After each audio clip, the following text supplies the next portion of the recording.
Okay, this is Your Heart Belongs to Me by Dean Koontz. Chapter 25.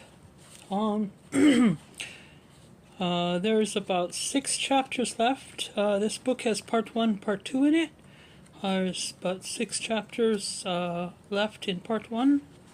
So I'm going to see if I can try and divide up these last 5-6 chapters. So 25, 26, 27, and maybe 27, 28, 29, 30, 31. So there's like 6-7 chapters left, so I'll see how I can divide them.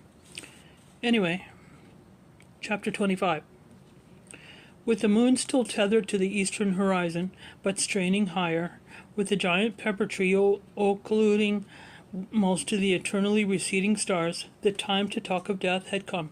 After dinner, with the table clear, except for the wine and candles, Ryan held Samantha's hand and said, "I've been happy every moment we've been together."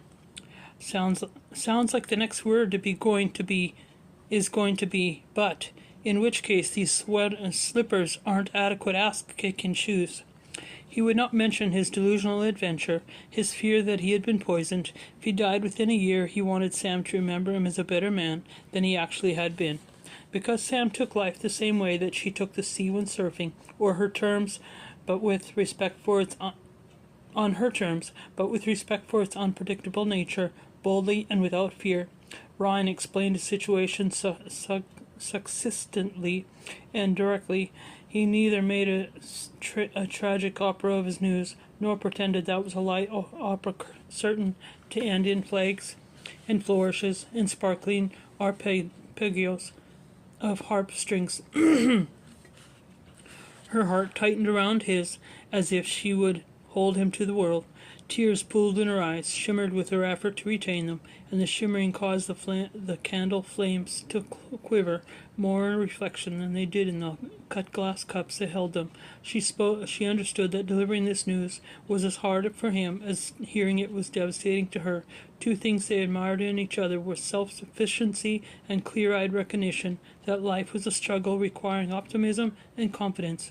Grateful that she did not lose control and weep, pleased that she remained attentive instead of interrupting him with questions, Ryan was also moved by Samantha's effort to repress her tears and to stay strong. The intensity of her heart's response could not be mistaken, for her pulse so strengthened that it grew invisible in her slender throat and quickened. The kimono did not conceal the tremors that shook her body, but instead, even in candlelight, the bells of the sleeves and every slack fold of the luscious silk made visible her shivering as clearly as the air conveyed his voice. When Ryan finished, Sam breathed deeply twice, shifted her gaze from his eyes to their entwined hands, and chose to confront the essence of the terror with her first question. "What's the likelihood you'll get a new heart? 4,000 Americans a year need a transplant. Only about 2,000 donor hearts become available." 50-50 then, she said. "Not that good. The donor's heart has to be compatible with my immune system. There has to be a match to minimize the chance for my body will reject it." "What's the likelihood of a match?" "I have the most common blood type, that's good. But there are other criteria, and even if they're all met, the heart will go to someone higher on the list, even if he's a match as well." "Are you all right already on the list?" "Provisionally. Next week I'll undergo psychological testing. It all depends on that." "Why?" They try and detect social and behavioral factors that would interfere with recovery." "You mean alcoholism?" "Alcoholism, smoking, attitudinal problems that would make me less likely than some other patient to comply with medications and make lifestyle changes." Looking up from their hands, avoiding his eyes, Sam stared at the 4 candles as if the future might be read in the configurations of their flames. Intelligence must be something they're looking for. A smart patient should be a better patient. "Maybe. That's in your favor. What else? What's the bright side?" "I'm young and otherwise in good health. And if I had multiple organ problems, if I had diabetes, I wouldn't be an ideal candidate." Drawing 1 candle closer, Samantha first gave the flame a breath to grow on, then blew it out. "What else? I want more bright side." "I don't need insurance company approval. I can pay out of pocket."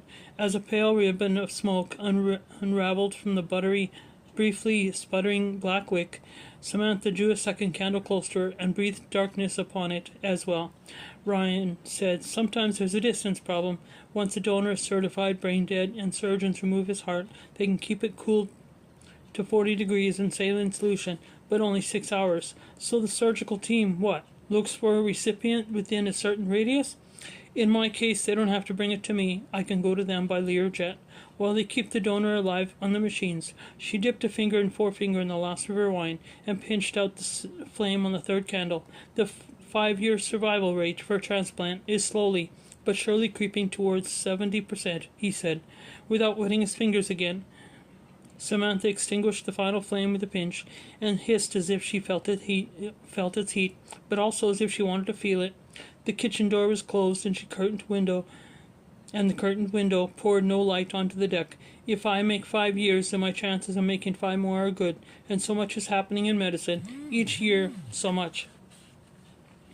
Although the night was not absolutely black, it should have given cover to Samantha. Yet on her face, the quiet grief that she could no longer repress glittered fairly as though her tears contained phosphoric salt. Pushing her chair back from the table, rising, still holding his hand, she said, "Come lie in bed with me." He got to his feet. "Just lie with me," she said, "and hold me." 26. In bed, laying clothed atop the covers, Samantha rested her head on Ryan's chest, cuddled into him, his right arm around her. Exhaustion nearly immobilized him. He felt weighted down and wrung out. They had endured a rite of passage in their relationship, the acknowledgement that even as young as they were, death was a presence at their dance, their lifetime together, infinite. Like him, she probably had much she wanted to say, but no energy to say it, and at the moment possessed no words adequate to express her thoughts. They dozed, but they did not sleep deeply, changed positions, but held fast to each other. When at last she spoke again, Samantha's voice was small and lacked her usual spirit. "I'm afraid." "Me too. That's okay. They'll match me to a donor. I'll get a heart." I know you will," she said. "I will." "You will if anyone will. But you've got to be careful, Ryan. I'll do everything the doctors say. You especially, you, being you, have to be careful. I won't try riding any sharks. You have to let it happen however it will. It'll happen." "I'm afraid." I won't just fade away," he said. "That's not me. You know that's not me." "I'm afraid of you," she said. "I'll handle it, Sam." "Don't handle it, just let it develop. Don't worry about me. I'm not afraid." "Sometimes it's good to be afraid," she said. "It keeps you clear and squared away." Much later he said, "Marry me." She did not reply, but he made sure that she was awake. "I know you're there." "Yeah, I'm here. So marry me. It'll look like I married you because of your dying. I'm not gonna die. Everyone'll think I married you for your money. I don't care what they think. I never have. Why should I now? I love you. I'll stay with you through this if you just let it happen, every step of the way through all of it. But you have to do what Dr. Gupta says. He's my doctor. Of course I do what he says." I know you. I know you so well. I so much want you to be right, to be all right at the end of this." "Then marry me." "I'll marry you when it's over, when everything is right. After the transplant you'll marry me? If you relax. Just relax, and accept this thing happen like it should. Then you're my reward," he said. I didn't mean it that way," he said. "You're all I want, Sam. It's got to be right. We are right. We're perfect together. We are. We really are. Day to day," she agreed. "So there you go. So if you'll just let this happen the way it will, just relax and go with it the way it wants to happen, then I'll know we'll also be right, not just day to day, but year after year." "Okay, I can chill out. Is that what you want?" "You gotta be so careful.com. Just watch me chill. So very careful. I'll be there all the way, but you have to listen to me." "Yes, dear." "I'm serious. You listen to me." "I will." "You listen to me." "I'm listening." Clinging tightly to him, Samantha said, "Oh God, I'm so afraid." Dozing, they eased apart. Parting, they woke. Waking, they clung again to each other. That was the rhythm of their night. At dawn she woke up once more to a separation, but felt for him and found him with an urgency that suggested she expected him to be gone. Stirred from sleep by her search and her touch, he held her close, but closeness was not longer quite enough. Their love-making was different from any Ryan had known, which was desire for a perfect union, yet without lust, giving without taking, receiving without wanting, tender, selfless, almost innocent. This was a sweet celebration of life, but more than a celebration, it was a commemoration of all that they had been to each other to this point in time, to their fulcrum of their lives. It was a solemnization of commitment to be two in one henceforth, to be as one, always one forever. Even after Ryan had received a virtual death sentence from his cardiologist, such a moment of beauty and joy was possible, which not only gave him hope, but also stroked a sharper edge on his determination to live. This consummation at dawn was his high tide, his lifetime best surf, a perfect set of double overhead swells, and it was not in his nature to imagine that whatever thereafter would not be more of the same, and soon a new life with a new healthy heart, but instead error, disorder, terror, anguish, and loss. The storm. Chapter 27. Ryan sailed through the psychological testing and was added to the heart recipient list of the United Network for Organ Sharing, following the diagnosis of cardiomyopathy, and his revelation of his condition to Samantha. He was spared the dreams that had plagued him for a week, the city and the sea, the lake of black water, and the haunted palace that had been deleted from his nightly itinerary. No other dreams arose to trouble him. He slept well each night and woke rested, or at least rested enough. In lonely moments, he no longer heard the curious rapping that at windows, at doors, in bathroom plumbing, and from a plasma TV had insisted upon his attention. His sense of being watched, of being the object of a sinister conspiracy, blew away with the dreams and with the phantom knocker. A fresh air came into his life and cleared from his head the stale miasma of unreason. If he had merely been suffering from a pollen allergy, he experienced no further episodes of deja vu. Indeed, he suspected if he returned to Denver and located the small park with the aspens, that place and the church adjacent to it would not affect him as it had before.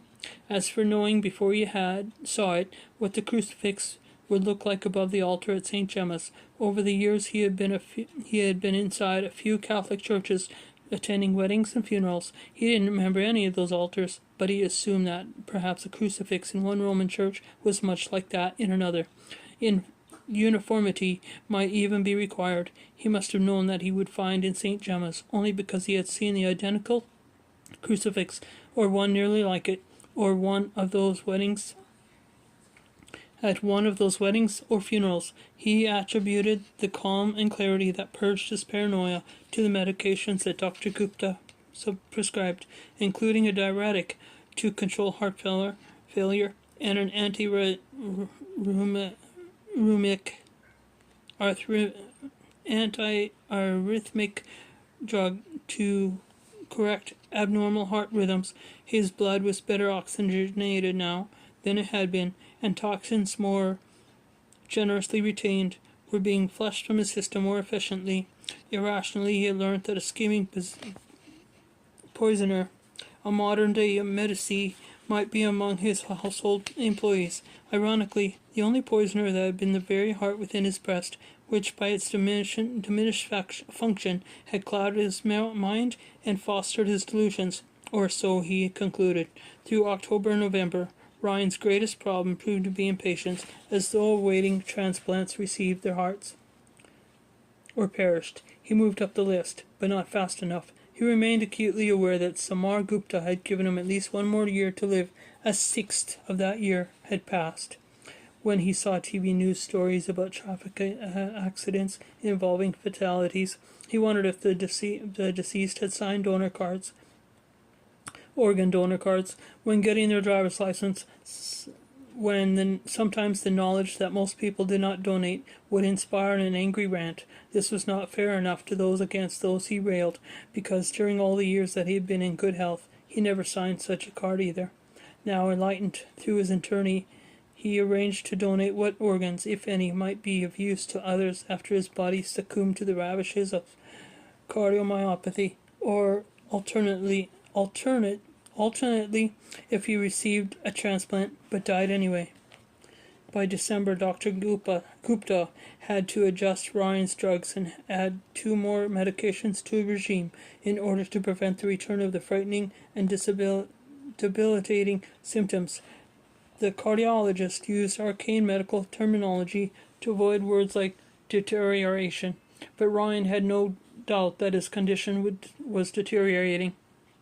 He did not feel much different from the way he had felt in September, except that he tired more easily now, and he slept longer than he had in those days. When he looked in the mirror, he noticed small changes, a slight bloat, sometimes a persistent unhealthy flush in his cheeks, at other times a gray-blue paleness of his skin under his eyes. He became impatient, not only with his progress up the waiting list, but also with Samantha. Sometimes she tested his forbearance. For one thing, he felt that he had too much confidence in the organization that compiled the list and selected the recipients. If Ryan had managed his business with the kind of unwarranted assumptions and the tolerance for bureaucratic inertia that he saw in the particular medical community, he would not have become a wealthy man. Since lives were at stake here, he argued that these gatekeepers should be more, not less, efficient than he had been while building a social networking empire on the internet.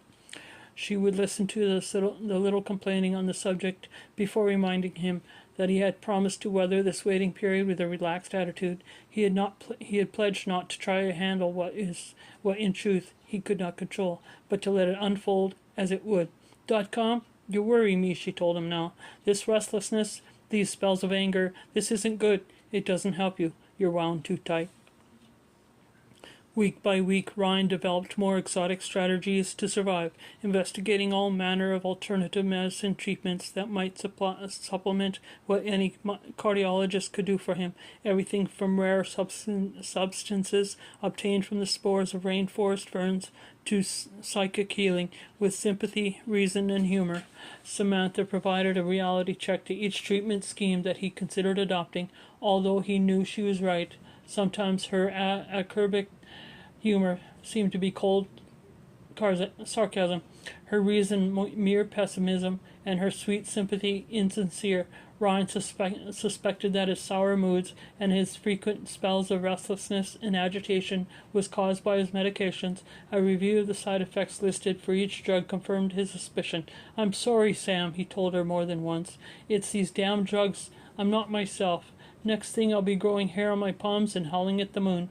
He knew that he was exhausting her, and that her work on the novel had become almost to a halt. He began to give her more time to herself, though she protested that she could be there for him every day, all day, every day, until he was restored to full health with a new heart.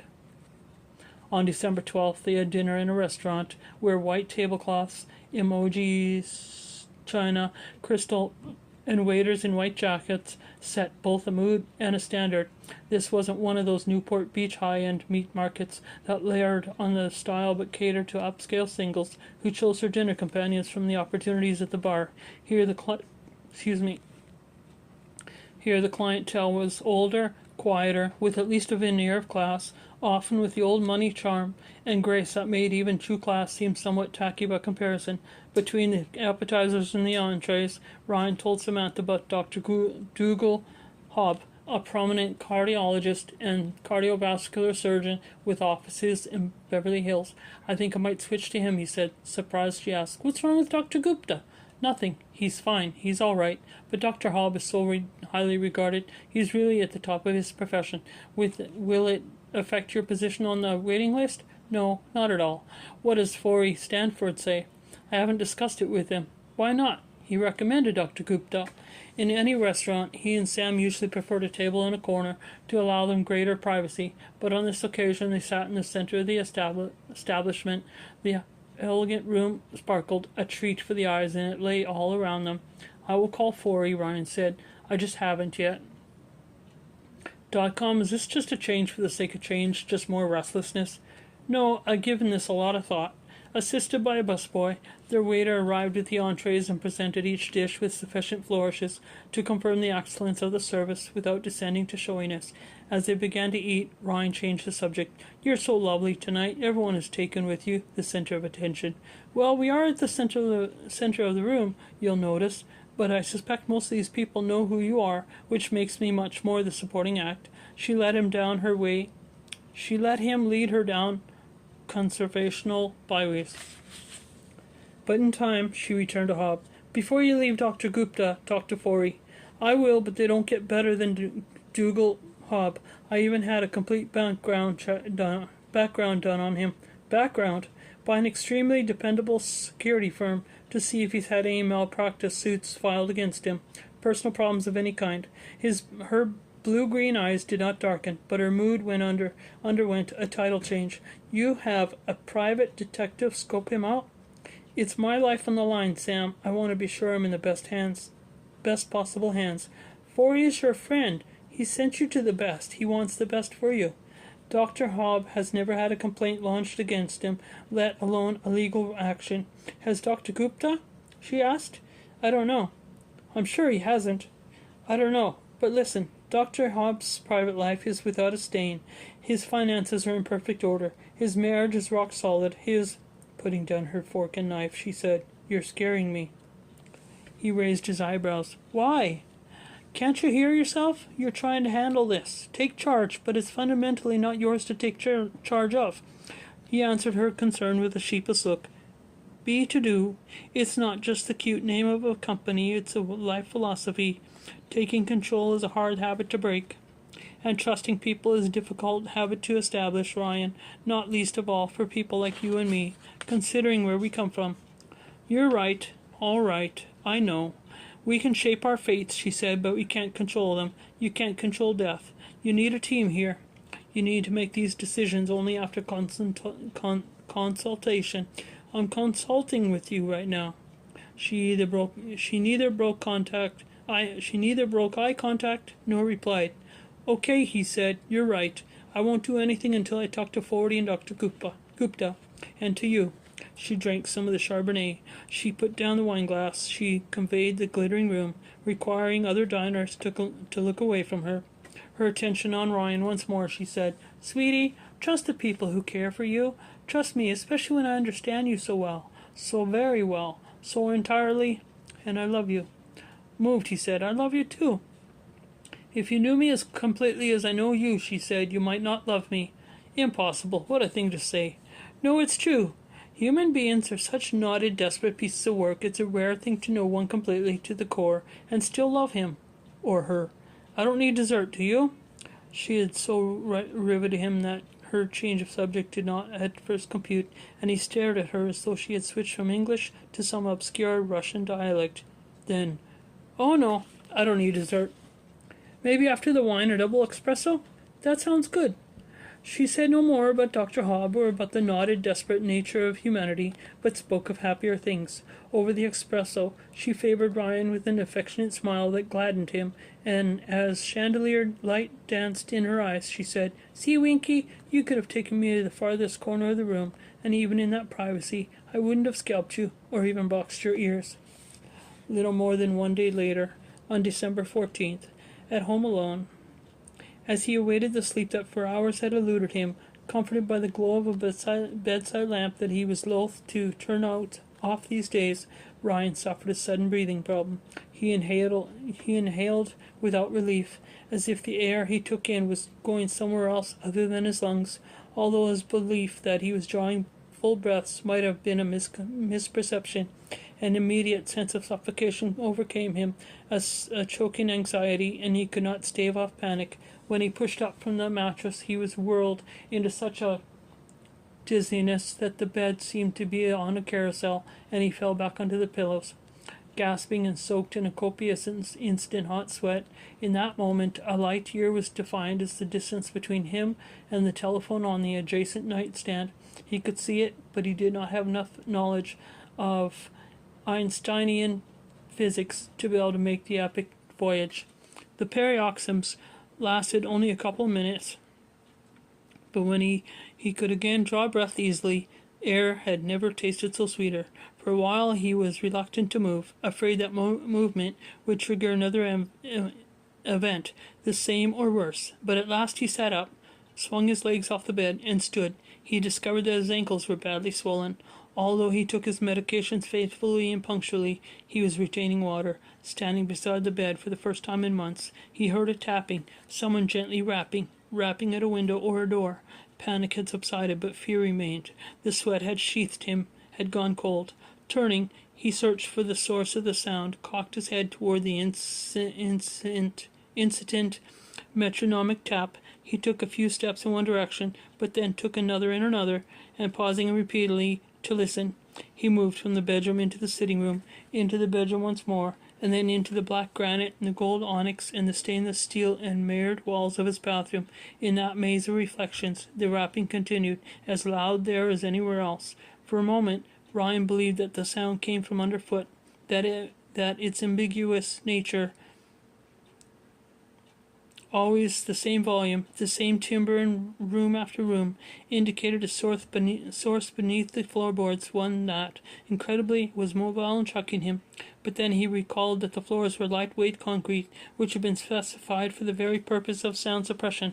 No floorboards existed to be torn up.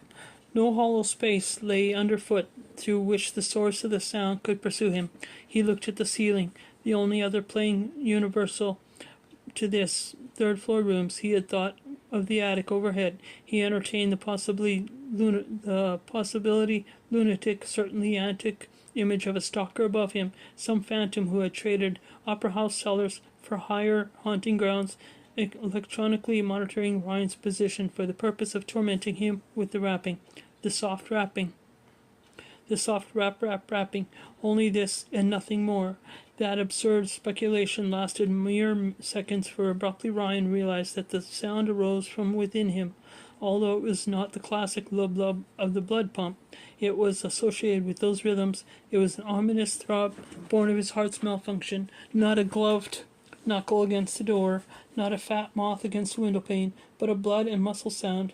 If it failed to fade away this time, as it had faded before, if the rapping kept on long enough, it would be answered, not by Ryan, but by death. He took a shower as hot as he could endure, hoping to chase the cold from his bones. The quiet rap came and went again, came again, but he did not wipe the steam from the glass door in expectation of an intruder's grinning face in his closet, which was as large as a room. As he dressed, the rapping might have come from behind any cabinet door, from within any drawer, from behind any pane of the three-sided mirror, but Ryan no longer needed to search for the source. The scheduled superstretch from the limousine service arrived at 8 o'clock. The driver called himself Naraka, though Ryan didn't know if that was his first name or his last. As they pulled around the house, the internal knocking felt silent, and never once assumed all the way from Newport Coast into distant Beverly Hills. 2 days previously, prior to dinner with Samantha, Ryan had obscured an emergency appointment with Dr. Google Hobb. Following Sam's disapproval, he considered canceling it, but left the final decision for the last minute for this morning. Considering the frightening problem with his breathing in the night, and the belated realization that the occasional knocking was a muffled internal sound, he believed that a conversation with Hobb would be prudent. Ryan did not inform Dr. Gupta or Forey Stafford of his decision. He did not even tell Samantha. His only consultation was with his instinct for survival, which told him that meeting Hobb was not merely advisable, but as essential to the preservation of his life as a flame-free stairway would be indispensable to a man trapped in an inferno of a burning high-rise.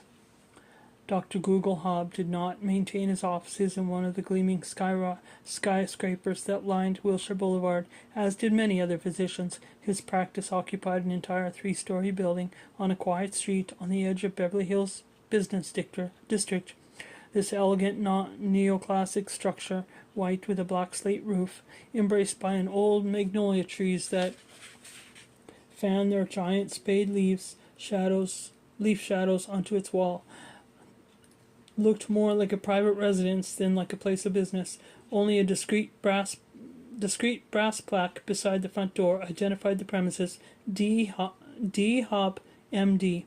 3 doors opened by the foyer, and the one on the right was labeled appointments. This proved to be a waiting room with a Santos mahogany room floor, on which floated an antique Persian carpet, a 19th century charbie, which glowed as if woven from gold. The comfortable chairs and stylish end tables suggested that patients here were treated like guests. Ryan could not identify the classical music that played at low volume, but it found it soothing. The receptionist, an attractive woman in her 40s, was not wearing the surgical scrubs or the shapeless exercise suits that were all but standard in most medical offices these days, but a beige knit suit of designer quality. Both the receptionist and the nurse, Laura, who took Ryan's preliminary medical history in a small conference room, were well-spoken, professional, efficient, and warm in their manner. Ryan felt that he had sailed out of a storm into a sunny harbor. Laura, in her 20s, wore an oval locket suspended from an intricately braided gold chain. The enameled medallion on the front of the locket featured a stylized gold and red bird with spread eagles rising. When Ryan complimented on the beauty of her locket, the nurse said, "It's a phoenix, early 19th century. Dr. Hobb gave it to me for my 3rd anniversary." She registered his surprise, and her fair cheeks pinked as she quickly corrected the impression that she had given him. "The doctor is my father-in-law, and Andrea, Mrs. Barnett, the receptionist, she's his sister."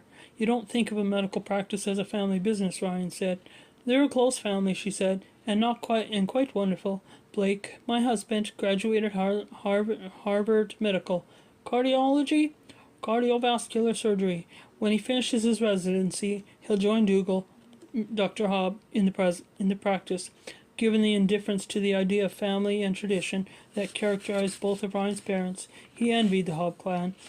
Instead of taking Ryan directly to an examination room, Laura led him first to Dougal Hobb's study. "He'll be with you in a minute, Mr. Perry." Again he felt as if it was a private home rather than a medical office, even though on one wall was displayed the surgeon's medical degrees and numerous honors. Because Wilson Mott had provided a thorough file on the surgeon, Ryan did not bother to review the framed items on the wall.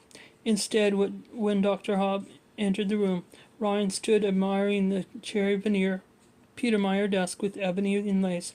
Under 6 feet, fit and trim but not pumped, dressed in black loafers, gray wool slacks, a cranberry cardigan, and a white shirt without a tie. Hobb did not cultivate a power look, yet Ryan felt that a force of nature had entered the study. Although he had a clear baritone voice, Hobb spoke softly with the trace of an ingratiating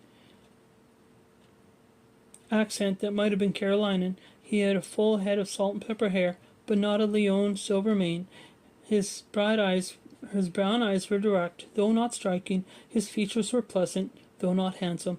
Yet he seemed to fill the room with his presence.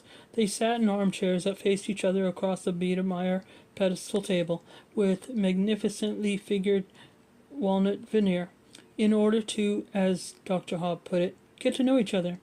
Within a few minutes Ryan understood that Dr. Hobb made such a powerful impression because he seemed from the first encounter to be self-effacing, even humble. Although his great surgical skills and his success prepared you to expect a fulsome pride, if not arrogance, and because he seemed genuinely to care about you, to be motivated by compassion that he can convey without ever sounding either as if he was selling himself or coddling his patient. These past 3 months, Ryan said, had been frightening, of course, and dispiriting, but not just the fear and the bouts of depression that leave me increasingly unable to cope. It's the strangeness of these months, the downright weirdness, the sense that something's terribly wrong in my life, other than just my illness. I keep thinking that someone's manipulating me, that I'm not in control of my life anymore, that the medical care I've been given isn't the care I should have. I understand that for a guy my age, it's easy to succumb to paranoia when you're hit with a diagnosis like this, because it's so unexpected. I mean, I'm just 34 years old. I don't get my head around the idea that I'm gonna die. We won't let that happen, said Dr. Hub, leaning forward in his chair. We simply will not let that happen. Considering how the odds were stacked against Ryan, he did not think such a confident declaration at the one Hob that had made could be taken seriously. Yet that was how he took it. He believed that Dougal Hob could not let him die, and he had filled with such relief and overcome with such gratitude that his vision blurred, and for a moment he could not speak. End of 27.